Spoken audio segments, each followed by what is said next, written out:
I was curious to know how much other people spend on their blogs. That's why I went on Twitter and Reddit to ask them. And to my surprise, the responses showed my initial assumption was wrong. But first, let's look at the survey. It asked how many page views the blog gets per month, what technology they use, how much money the blog earned last year, how much they pay for hosting, how much they spend on other software like plugins, SEO tools, and themes. In total, the survey got 48 answers, and now let's analyze them. Let's start with the section that I call the big blogs. Of the 48 participants, 6 or 12.5% said they earned more than $10,000 last year. And of these big blogs, they all use WordPress. As for page views, 2 of them have between 50 and 200,000 and 4 of them have more than 200,000. About the hosting cost, I think my survey wasn't too clear, but more on that later. Of the 6 big blogs, 2 of them said to spend between $50 and $100 per year on hosting,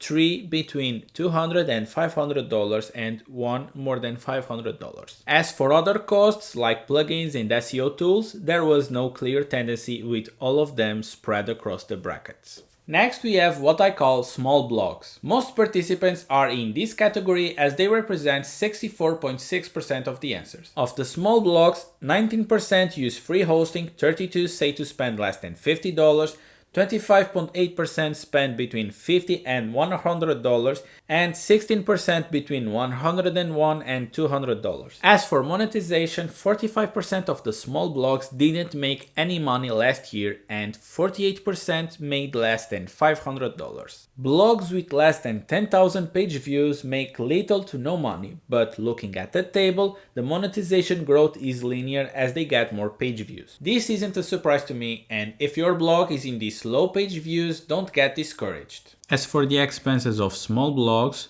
58% said they don't spend money on tools and 39% say they pay less than $500. These numbers seem believable because you tend to look for free alternatives when the site doesn't generate revenue. Now let's look at the technology people use for their blogs. Unsurprisingly, the majority of the participants said to use WordPress. 10% use Ghost and 17% use a static website or a custom-made website. Of the websites using WordPress, 56% have less than 10,000 page views per month and 12% have more than 200,000 page views. Only one Ghost website has more than 10,000 page views and also only one static website generator has more than 10,000 page views. Of the bloggers using WordPress, 32% didn't earn any money last year, 25% earned less than $500, 12% earned between $500 and $2,500, also 12% earned between $2,500 and $10,000, and 6% earned above $50,000. Before I share my thoughts, let's look at some interesting findings. 2/3 of the participants said they made less than $500 last year with their website. Considering that 64% of the participants have less than 10,000 page views,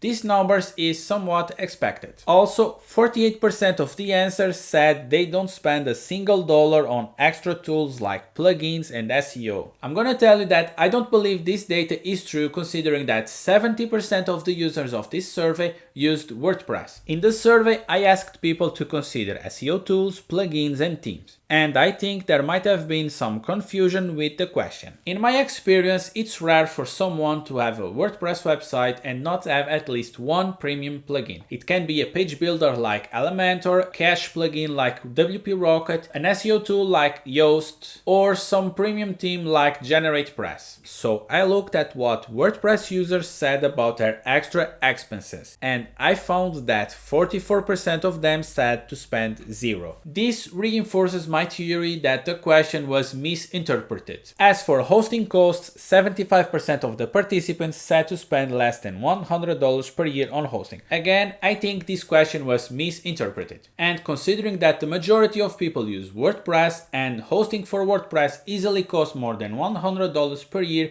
I think this data is wrong. This is why I said in the intro that I was wrong, because my assumption was that people will reply that they spend more than $100 per year on hosting, but apparently not according to their answers in this study. All this makes me think about the data in the survey. The first and most obvious is the relevancy of the information. With only 48 answers, there is no statistical significance in the case study. According to a sample calculator, a study like this will need at least 384 answers for a 95% confidence level. The sample I analyzed has a confidence level of 14%, which is quite large. I already got some feedback for future studies, like asking for the age of the blog.